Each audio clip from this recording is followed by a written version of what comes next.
Hi, welcome to our live stream Q&A. We're going to talk or focus, although people can ask whatever they want, on the incoming Trump administration and the Trump era.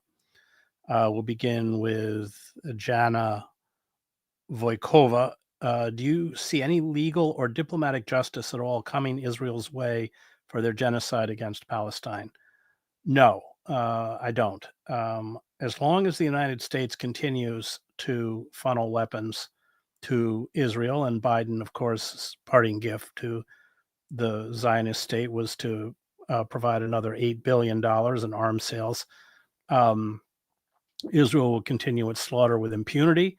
Israeli officials are talking about months or years of this vast extermination project, of certainly not leaving Gaza for years. So no, I don't. Andrew CK, Trump has recently mentioned Canada as the 51st state.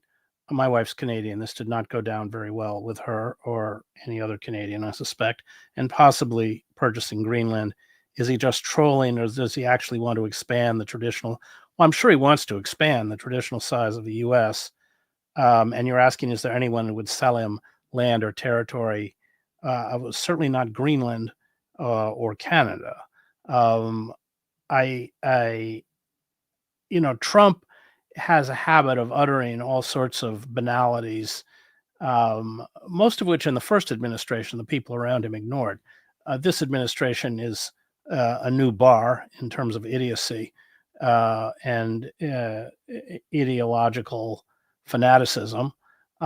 People like Stephen Miller, of course, are given even more prominent roles, or will be given more prominent roles in this administration. But I can't see either of those things happening. Of course, he's talked about militarily taking the Panama Canal and potentially militarily taking Greenland. Bill Apgood, if Trump is a symptom, not the cause, it seems inevitable that the oligarchic dominance will play out. What are the possible endpoints? Social instability, financial crash. Well, Trump is a symptom of the political decay. He's what rises up out of the morass. I watched that, for instance, with the breakdown of Yugoslavia, but you could go back to Weimar and the buffoonish figures around Hitler and the Nazis. Inevitable, yes, it's inevitable that the oligarchic dominance will play out because it's a faux populism. And what they will do is attempt to channel the frustration, the rage towards demonized groups, in particular undocumented workers, but not exclusively undocumented workers. What are the possible endpoints? Social instability, financial crash. Yes. Social instability, which will come sooner rather than later. And then eventually, when the dollar is no longer the world's reserve currency, the empire is going to be extremely hard to sustain. When that comes, I don't know, but you're seeing China, Russia, Iran, other countries break away from the dollar. And that would be devastating for the empire and for the United States. People wouldn't buy our treasury bonds, number one, and number two, the value of the dollar would plummet. Bill Astor, is Trump worse than Biden on Israel and genocide? Possibly better or exactly the same. Has Trump said or done anything that offers a glimmer of hope here? I think the difference is rhetorical. So we're all expecting the Zionist state to annex or announce the annexation of the West Bank. The Biden administration would raise a very tepid protest if it was done during the Biden administration. Trump would embrace it, but neither Trump or Biden would do anything to stop it. And for the Palestinians on the ground, it wouldn't make any difference. This is Janace Reynolds. The list of issues to fight is long. In your opinion, what are the most important 2 or 3 issues to focus on? I would say the most important issue to focus on is rebuilding the only mechanism we have to fight back against the oligarchic state, and that is labor unions, militant mass organizations, the kinds that we saw in the 1930s. certainly would not waste any time on liberal projects of the Democratic Party. It was these militant organizations, including the Communist Party, which has kind of been written out of American history, that pressured, pushed FDR, an oligarch himself, by the way, to enact the reforms of the New Deal. And as I've said before, quoting FDR, he claimed that his greatest achievement was that he saved capitalism by instituting these reforms. I spend a lot of time in my book, Death of the Liberal Class, talking about the role of the liberal class as a kind of safety valve, that it ameliorates the worst excesses of capitalism or empire, essentially allowing it to continue and to thrive. That's the kind of quid pro quo with the traditional liberal class. That's been broken. They have destroyed the traditional liberal class, and I spent about 200 pages talking about that. So that safety valve isn't there. The militant organizations, including the labor unions, the old CIO, etc., the sit-down strike led by the GM workers and all this kind of stuff. This was absolutely fundamental to saving us from fascism, because we went one way, Europe, Italy, Germany, Spain went another way. And it frightens me that these especially militant labor unions are non-existent, and the repressive apparatus of the state is so sophisticated in terms of wholesale surveillance, in terms of the eradication of due process, the corruption of the courts. But yeah, I would say the most important element is to build back the power of mass organizations, because the only weapon that we have to fight back is the strike. And with the strike, or in the case of Extinction Rebellion, when they shut down the M25 motorway around London, the capacity to disrupt is the only weapon we have. And we've been pretty shorn of, 11% of the American workforce is unionized, 6%, I think, are in the public sector. And many of those, as we saw with freight railroad workers, have lost the capacity to strike. Max, what is the basis for the belief that Trump will end the war in Ukraine? It seems that his relationship with Peter Thiel, who has weapons contracts in Ukraine, is perhaps stronger than ever, and he's met with Zelensky several times. Will Trump really end the war? Is this just saying he will to make the Democrats look more hawkish? I think Trump has a great admiration for Putin. I think Putin is a kind of figure. We see Trump's attraction to the Orban, all these kind of autocratic right wing, which is what Putin is, autocratic right wing figures. And I think that Trump is bought by the highest bidder, so he's very hard to predict. We just saw that with work visas, the foreign visas for foreign workers, which of course Musk and others want. So in that sense, it's hard to predict, but I think his natural proclivity is to build a closer relationship with Putin and Russia, because he sees the Putin regime as one that he would like to emulate, that he admires. And I don't think he's even, hidden that. This is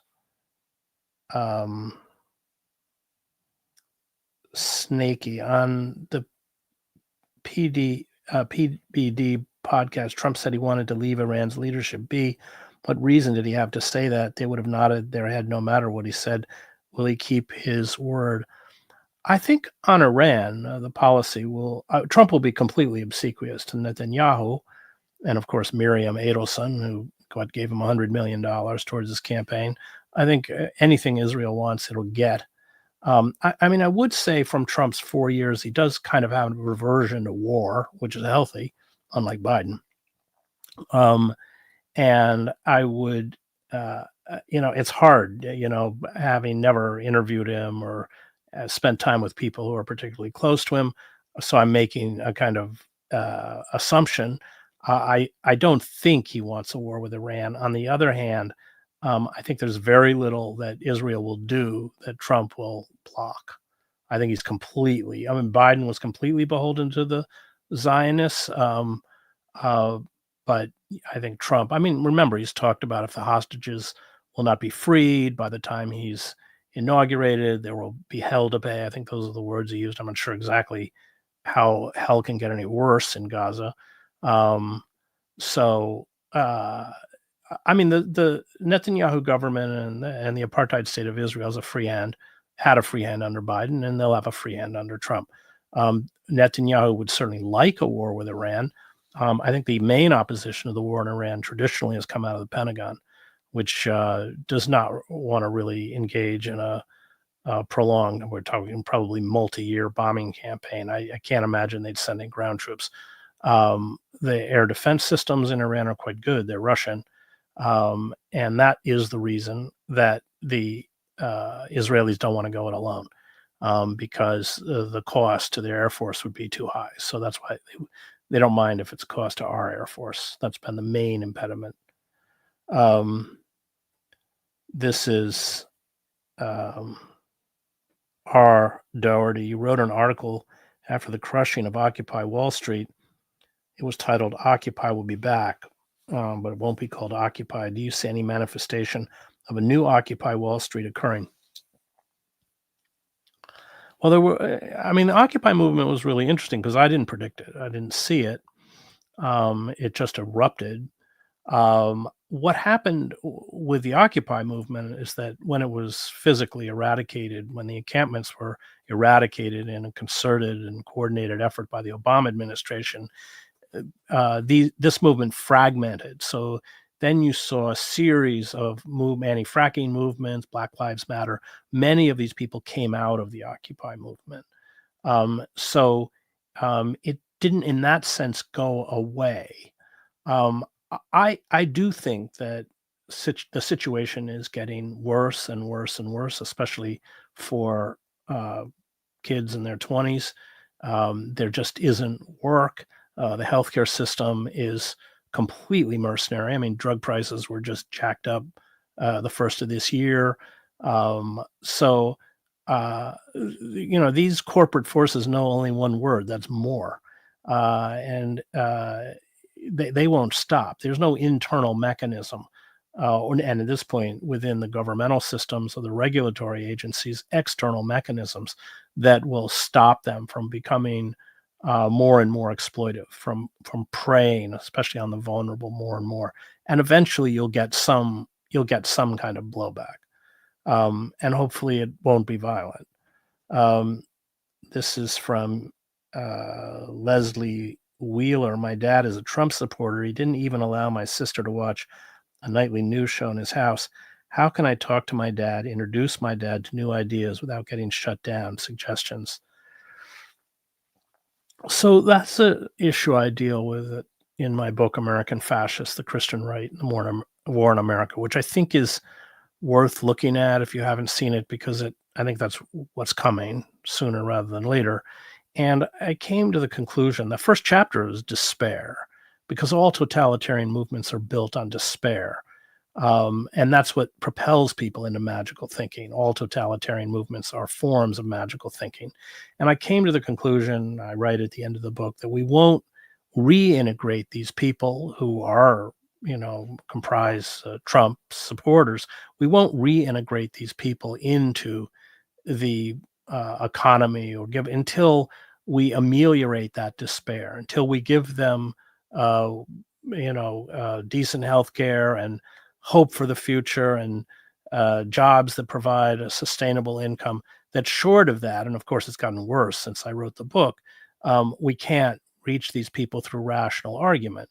Once you become a cultish supporter of Trump, it's very much like being a cultish member of the Christian right. Trump functions in the same way as these mega pastors function. He's a cult leader. You're not going to carry out rational arguments that are going to dissuade people of these kinds of beliefs.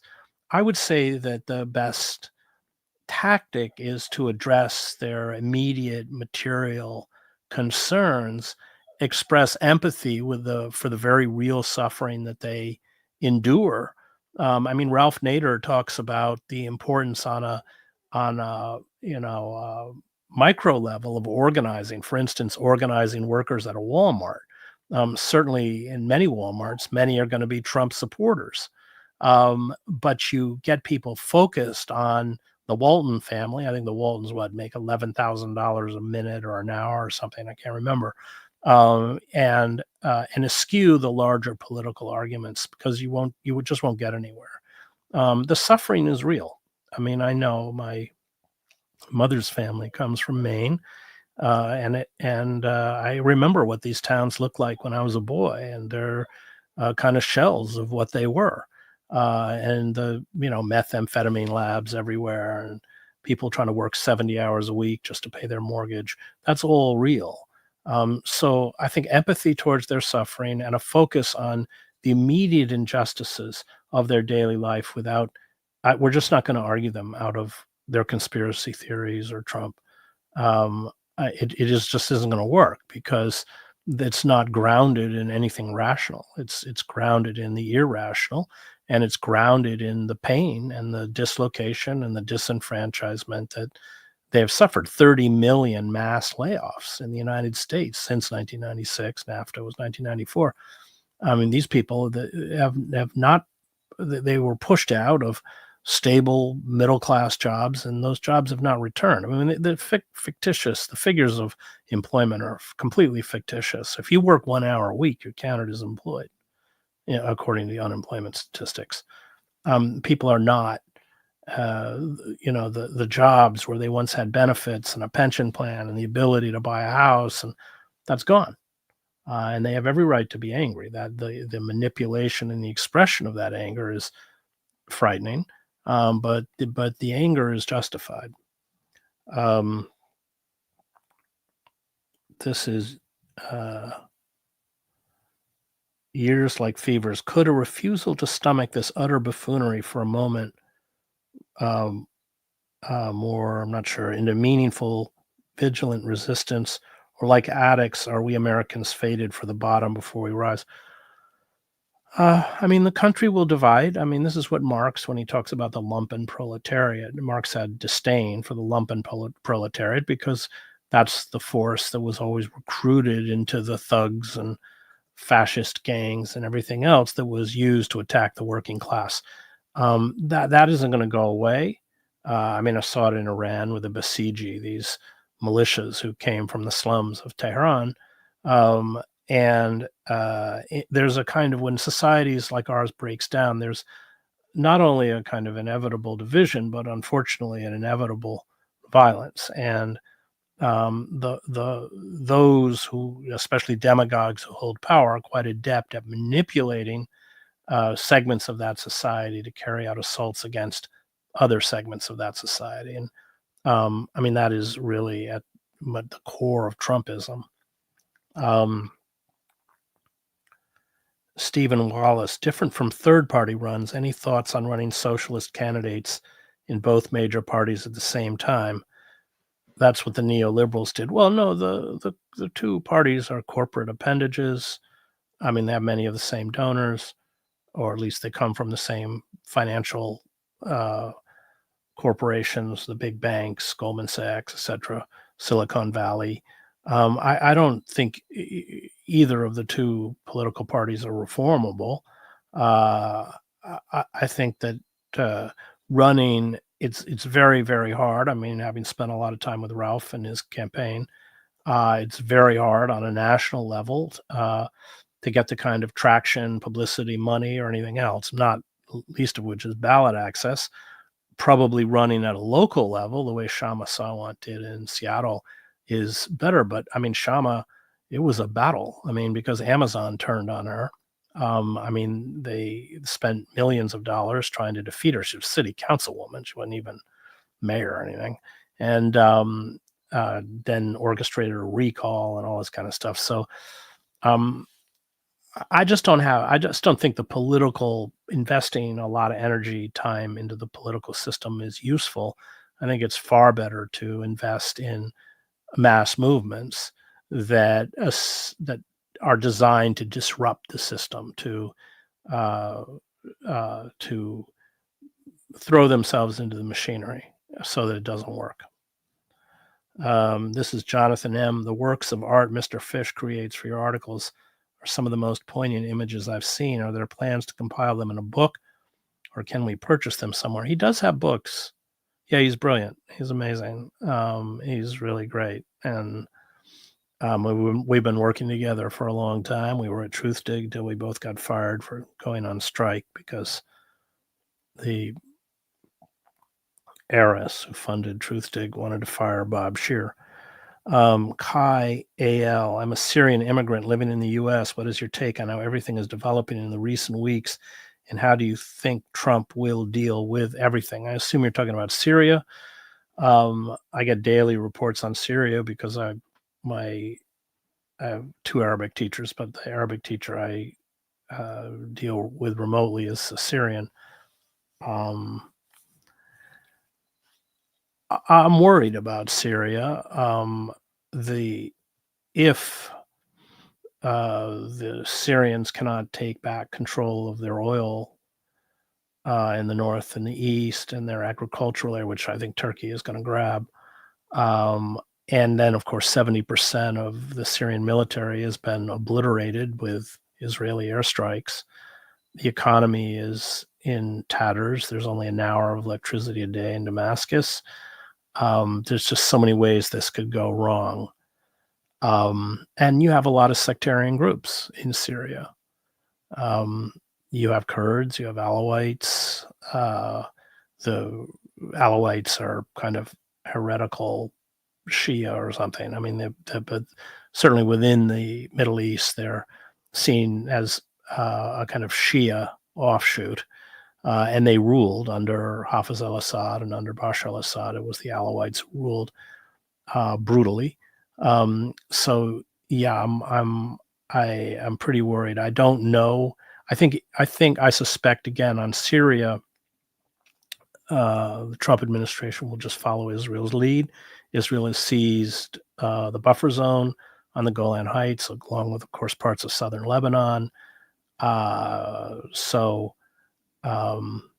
Yeah, I think on Syria that the Trump administration will do whatever the Netanyahu government demands.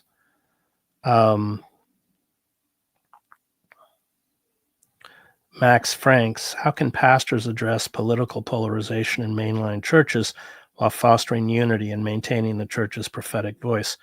Well, they can't foster unity and maintain a prophetic voice, because if they speak in a prophetic voice, half of the congregation is going to get up and walk out. And that is the problem. So as church numbers decline, as churches close, as revenues collapse, the tendency on the part of pastors and churches is to just play it safe and say nothing, which only accelerates the decline. And, that they depend on whoever is sitting in the pews for their salaries, and their economic interests essentially dominate their ability to speak prophetically. I mean, it's a kind of vicious cycle. That's why the churches, unfortunately, are so irrelevant. I'm talking about the liberal mainline churches, are utterly irrelevant in American society. This is Mark Patrick George. In the era of the selfie, hyper-individualism, and so many concerned about their brand, or sustained collective movements even possible today? Well, that's a pretty good question, because it is a society. What did Neil Gabler, I think, called it, life the movie. We all create little mini movies about ourselves. Social media is not about authenticity or truth. It's about presentation. Guy Debord back in the 60s wrote Society of Spectacle, a very prescient book. And yeah, it's a disease, and a bad one. And it's a good question, because if that's not overcome, that cult of the self, then it is going to be very hard to build movements, because movements are the opposite of the cult of the self. It's not about you. In fact, you may suffer. It's about the other. Russell Wymuth, what is your source of truth? What is the most unbiased news source? Well, there is no unbiased news source. You have to go to several. So for instance, on the genocide in Gaza, I look almost daily at Al Jazeera. I don't look at Al Jazeera to understand what's going on in Qatar, where it's based. But on Gaza, they're very, very good. I read the New York Times. It's terrible, but it's important to know what the ruling class thinks. Um, they will run news articles that are worth reading. Um, I am not a regular reader of the Wall Street Journal, but I probably should be. That's a journal written for the ruling capitalist class. I usually will listen to NewsHour, BBC every day. Those are the mainstream. And then there are writers and sites that I like, many of them, Counterpunch, Consortium News, um, Black Agenda Report. I will read for some foreign press, Le Monde, The Independent, The Guardian. I read audits. I mean, I'm a news junkie, so I ingest more news than most people should do in a day. Um, but I go to a variety of sources, and I tend to know reporters. I mean, like I tend to know reporters I trust. If Amira Haas, for instance, the great Israeli journalist, I mean, I see her byline, I'll read it. Gideon Levy would be another. I think Max Blumenthal in the Gray Zone's done some great work, especially on the debunking the lies that Israel has put out. So I don't have one news source. I have many news sources. I tend to look for bylines for particular journalists or writers. I usually know them, who I know are good. This is Jan Tijerina. Are hunger strikes effective in the age of Trump? Yeah, I mean, that's a good question. I think so, as long as hunger strikes are pretty useless if you can't get publicity. So I think it was Solzhenitsyn or somebody, I think it was Solzhenitsyn, was writing about how the tactics that Gandhi used wouldn't have worked at all in the Stalinist era of the Soviet Union, because nobody would have known about it. I mean, a hunger strike is not effective if it's not publicized, if it can't be publicized. As long as it can be publicized, I mean, you had a hunger strike up the street here at Princeton University as part of the encampment against the genocide, and yeah, I think it was effective. I think it is effective. This is Scott Harsh Barger. What are the main fissures within the right, and can they be exploited? Well, there are fissures in the right. I mean, the right is just a bundle of contradictions. It's a faux kind of populism, which it sells to its base, while of course it's utterly subservient to systems of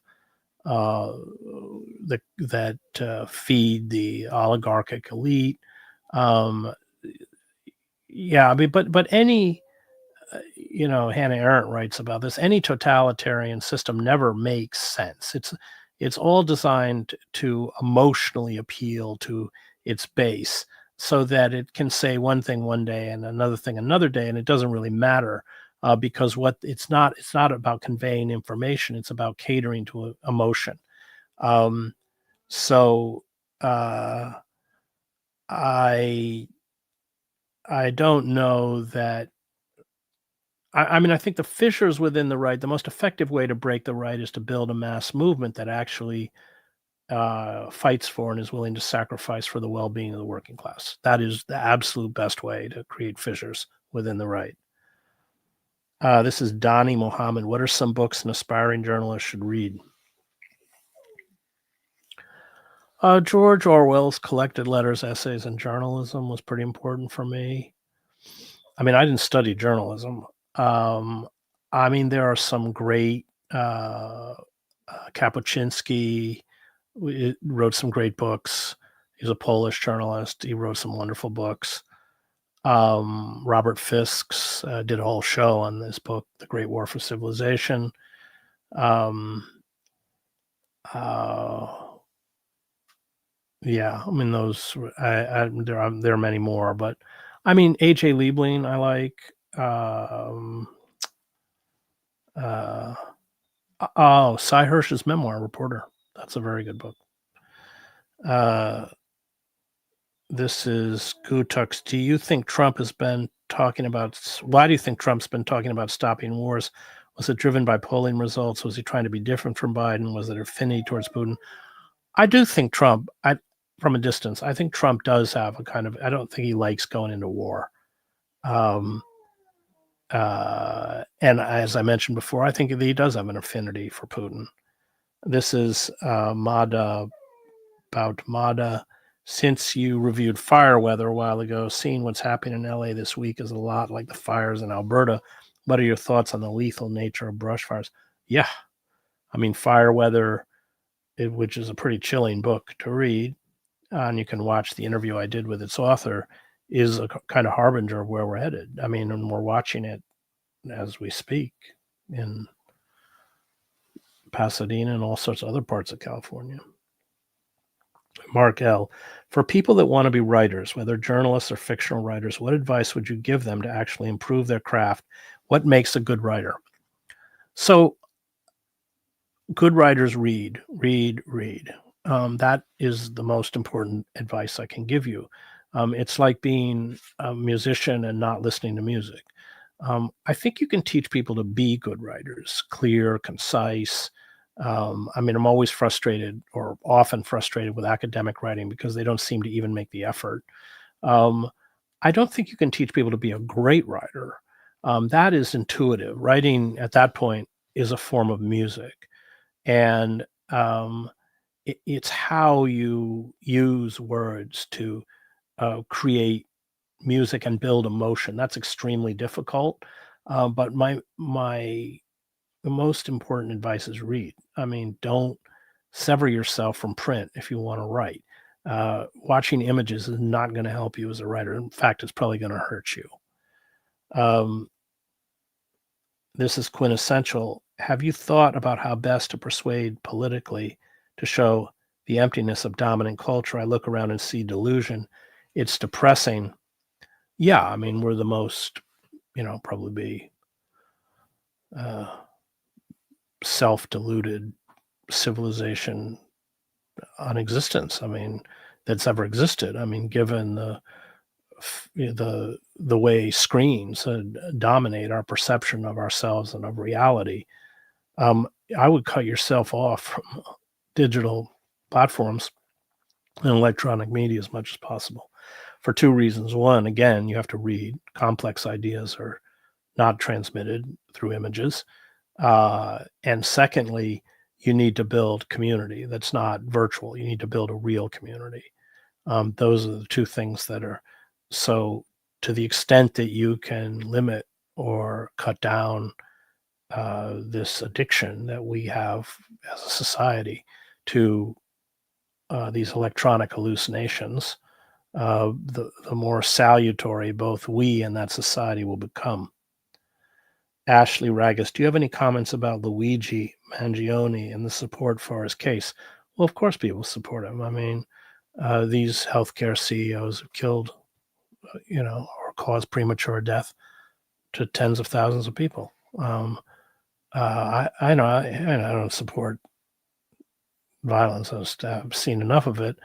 But, on the one hand, this kid is crucified, and these people who oversee at great personal profit the slaughter of, or the early, at least the early death of probably hundreds of thousands of Americans are not held to account. It's just the disparity of the legal system. As this is Sean McTagg, I think. As a former Middle East bureau chief, in what ways, if any, are you seeing how the New York Times is influencing public perception of the new regime in Syria?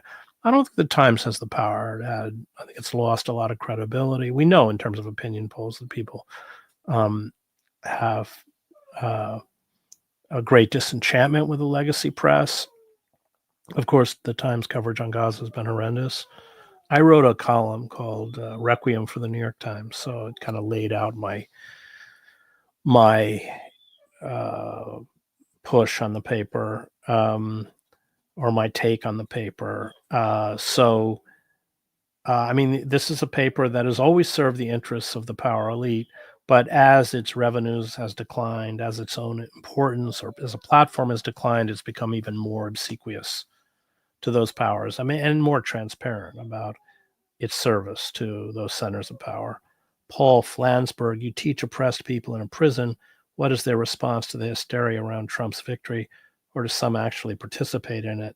How will solidarity increase with the voters in Dearborn who helped to how will solidarity increase with the voters in Dearborn, Michigan, who helped to defeat Trump? I mean, most of my students are not integrated into the system. Biden, Trump, it doesn't make any difference to them in their neighborhoods or in their lives, and they're not wrong. I mean, when you are at that level, poor, usually almost always of color, incarcerated, the carceral state, the vast carceral state, we have 25% of the world's prison population, is not affected by a change of administrations. And the suffering of your family who's exploited in terms of uh, phone calls, global tel link, money service transfers, is still preyed upon. Your family, your children are without your presence are vulnerable and traumatized. None of that changes. So they don't really invest much in the political system, and I totally understand why. Because at that level, the system, uh, uh, whoever's in the White House, whether it's Obama or anyone else, keeps them in chains. T. Samuel Robinson, I'm worried about the Israeli government or the IDF launching nuclear weapons. Who has the authority to do that? Can the U.S. turn them off, their weapons, if they launch them? I mean, it's a concern because let's say we go to war, there is a war with Iran and it starts going really badly. I mean, I think it could go badly for the Zionist state. They could reach for nuclear weapons, which would be catastrophic. I mean, once wars start, they control you. You don't control it. You don't know where it's going. And so I think it's a legitimate concern. I don't think the U.S. has much power to influence Israel. I mean, the Israel lobby owns the U.S. Congress. They own the Democratic Party. They own Trump's. My friend Glenn Ford called it white man's party. And so they operate with impunity. This is Nisi J. Is resistance in the security state futile? How can dissident movements effectively organize in the age of surveillance? Well, that's a big problem because, they know every step we take. They know where we go. They know who we meet. And it has given them a form of control. I mean, when your government watches you 24 hours a day, you can't talk about liberty. That's the relationship between a master and a slave. So the tools the state has to monitor and suppress any form of dissent are unlike anything we've seen in human history. And I covered the East German state, the Stasi. So yeah, it's a big issue and it's frightening. And it's kind of, Orwellian. I mean, we have to try anyway, but they have built an incredibly sophisticated system of control, which, China is kind of the model. It's kind of corporate totalitarianism. Lois Wilkin, what do you think of striking as consumers? Don't buy the stuff. The economy runs on mindless consumption. How can we organize a stop shopping movement? Yeah, I mean, that's good. But I think it has to be more radical than that. I think we have to organize workers. I mean, boycotts are good. Boycotts work. I mean, that's why I support the boycott, divestment, and sanction movement against Israel. Um, but I think it's more effective to organize workers to shut businesses down. Enos DeAndrea, why don't the U.S. electorate and the international community ever take action against lobbyists' influence on the presidential race, where campaign money dictates candidates and where accountability is expected to fade after each term? Well, because all of these political figures, Pelosi, Schumer, Biden, they wouldn't be in power. but for the funding of their corporate masters. I mean, remember Biden used to be called Senator Credit Card because he just worked for the credit card companies based in Delaware. You take away that money, and these people wouldn't be there. And so they're not going to institute reforms, financial reform, electoral reform, that jeopardize their hold on power, Democrat or Republican. That's the problem. So, there was this movement to get money out of politics and go after Citizens United, but they were appealing to people in the Senate and the House who were there because of that system and wouldn't be there without it. Nobody wants these people, most of them, right or left. Bor Hav, has Israel simply set a new template for how future warfare will be conducted? Has the type of violence in wartime ever become more civilized over time? No, it doesn't become more civilized. I mean, it changes. I mean, the World War I was the first a form of industrial warfare, total war, where industrial societies geared all of their industries to sustain war. I mean, originally when World War began, the British thought they'd have a shell crisis. They'd run out of shells in the first few months. Well, that didn't happen because the whole society was reconfigured to serve the war industry, which is, of course, what we did, especially in World War II. But then they never, that war industry just continued. And we don't make much anymore except weapons.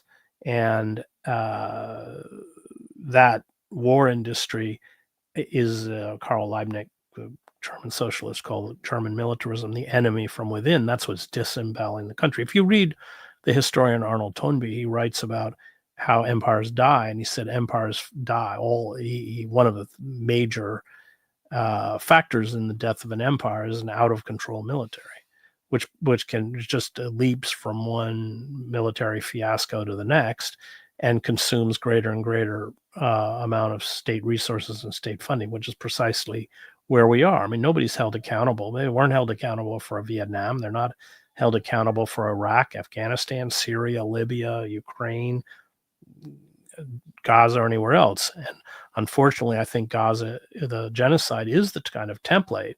As the climate breaks down and you have mass migrations and the global population becomes more and more disrupted, then the global north will increasingly use the kinds of industrial weapons that Israel is using to uh, uh, essentially keep people out of their climate fortresses. So yeah, and I think the global south is well aware of this.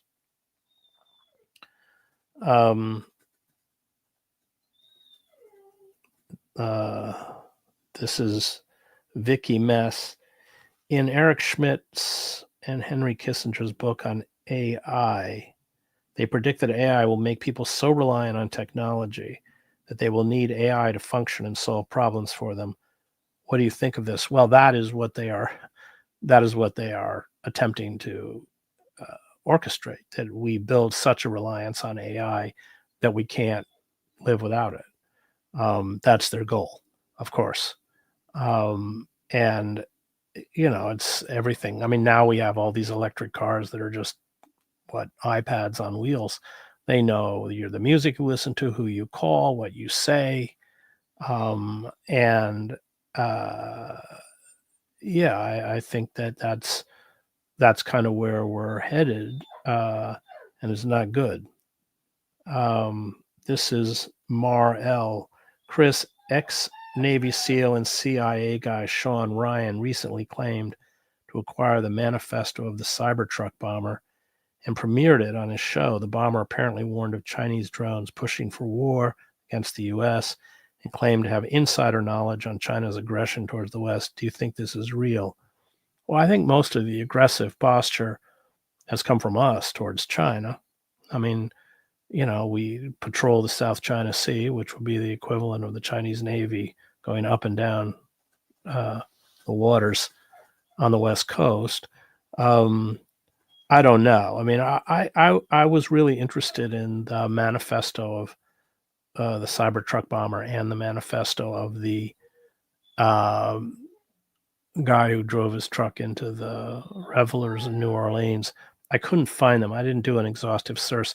I mean, I do find these manifestos like the Unabomber manifesto.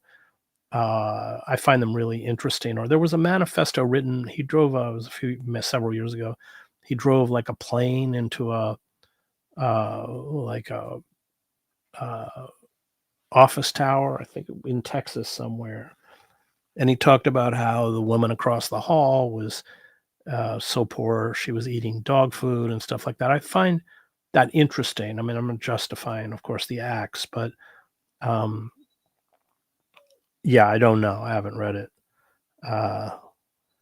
And this is RJ. LA fires and the county cutting millions of dollars from the fire budget and yet increasing the LAPD. How do greed, corporate pressure, and maybe fascism affect cities in all ways? It's not just that, it's the animal ag industry that consumes so much water in California and creates drought. And the animal ag industry is uh, arguably, along with fossil fuels, the driver of the carbon emissions and the climate crisis.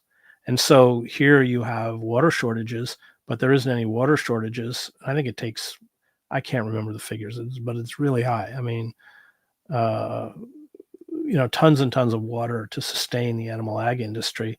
And what are the consequences? So yeah, it's greed. It's corporate greed.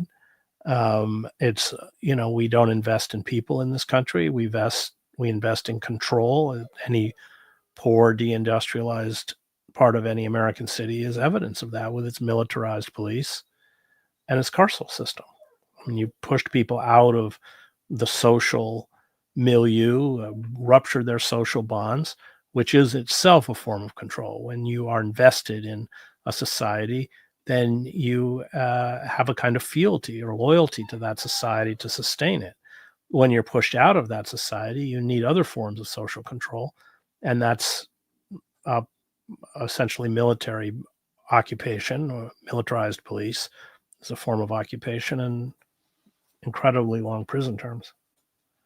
Um, this is Vicky Mess. Would militant dissident groups like the Panthers, Black Panthers, be able to survive in today's age of techno surveillance? Well, the Black Panthers couldn't survive in the 60s. Remember, we know from COINTELPRO the way that they were so heavily infiltrated and the way that they created this West and East Coast split, the way they uh, created divisions within the leadership. So it didn't survive then, and it's worse now. This is Claire Min. When and where is your next live speech? I missed your politics of cultural despair speech. What is your thoughts on the drones occurrence in Jersey? Yeah, the drones. I mean, I don't have anything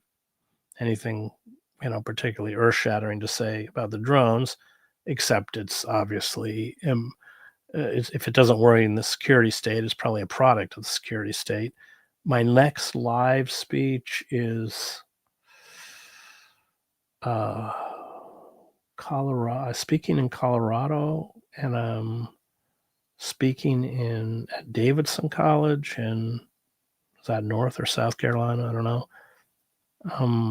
Those are definitely two, and I don't think there's anything imminent. Yeah, I'm speaking in Washington at Politics and Prose in March on the new book I wrote called A Genocide Foretold, and at Labyrinth Books, probably in March too, or April, on that book. So, athletically smart. Do you have any hope in Cuba following their BRICS partnership, even with the incoming Trump administration? I mean, what we've done to Cuba is just unconscionable. And I, you know, um, I mean, I think the Trump administration, well, I don't think the Trump administration will certainly continue the isolation of Cuba and probably ratchet it up, given their, their strong links to the Cuban diaspora in Florida.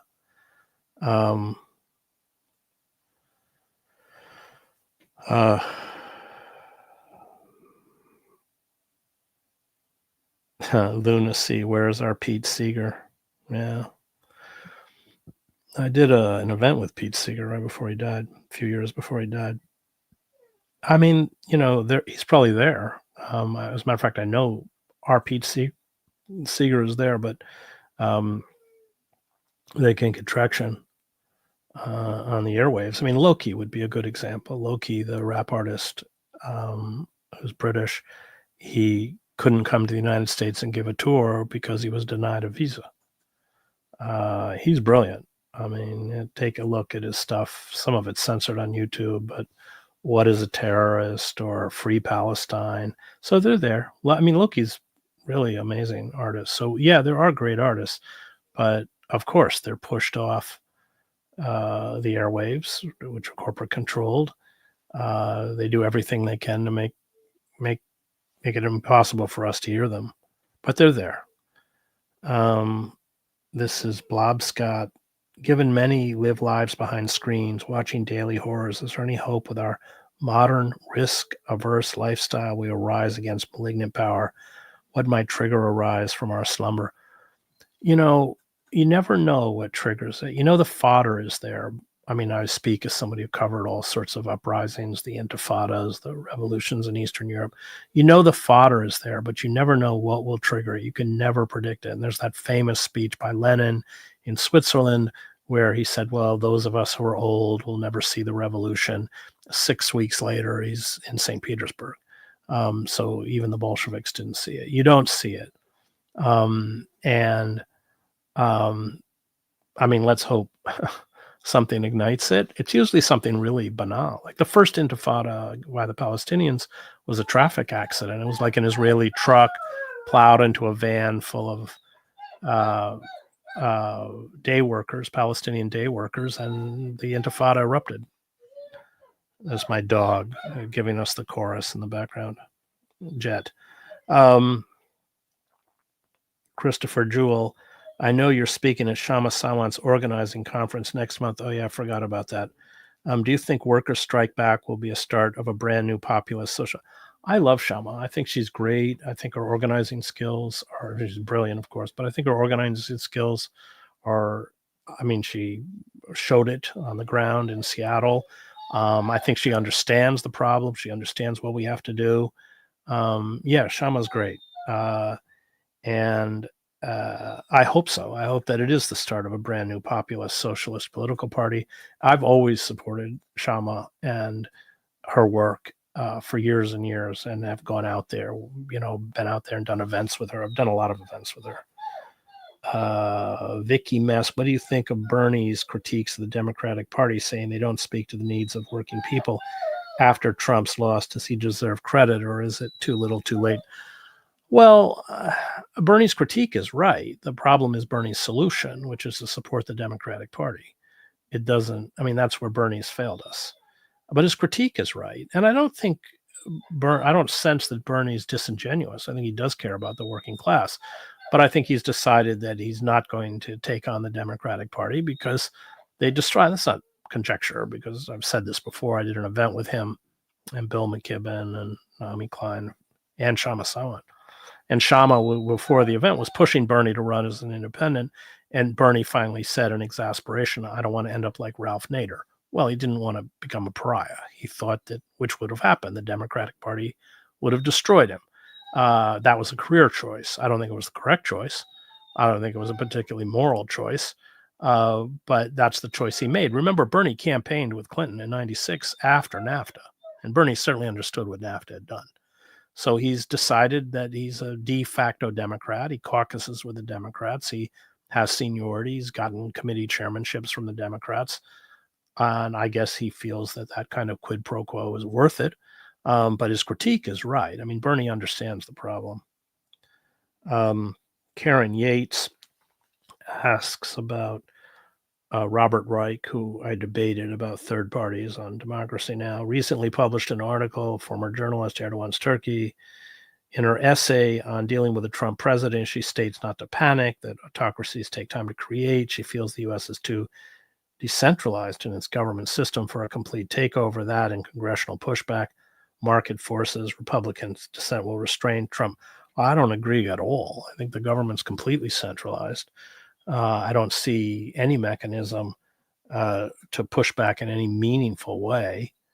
Somebody says your dog wants to take part in the Q&A. No, my dog is taking part in the Q&A. He has separation anxiety, so you have to be. He's a rescue greyhound. You have to be with him 24 hours a day. I have 2 of them.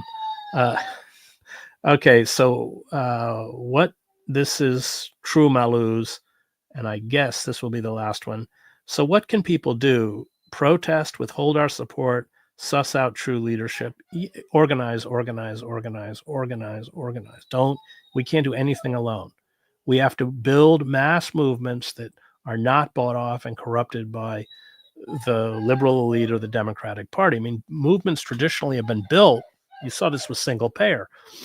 So you had movements, and then in the end, the Obama administration essentially got them to support their Obamacare, which was, of course, a product of the Heritage Foundation and Liz Fowler from the pharmaceutical. I think she was pharmaceutical, but anyway, the healthcare industry, and sold us out. And we can't get fooled by these people anymore. So we have to regain a kind of militancy. We have to regain, and that comes through understanding the systems of power. And we have to, we have to break the system, because if we don't break the system, it's going to break us. And we haven't even spoken about the climate crisis. So we'll do this again. Yes, and I think that is true. The next time I'm speaking is in, I guess, I don't even know where it is, Seattle or somewhere where I should look. I live week by week. All right. Thank you so much.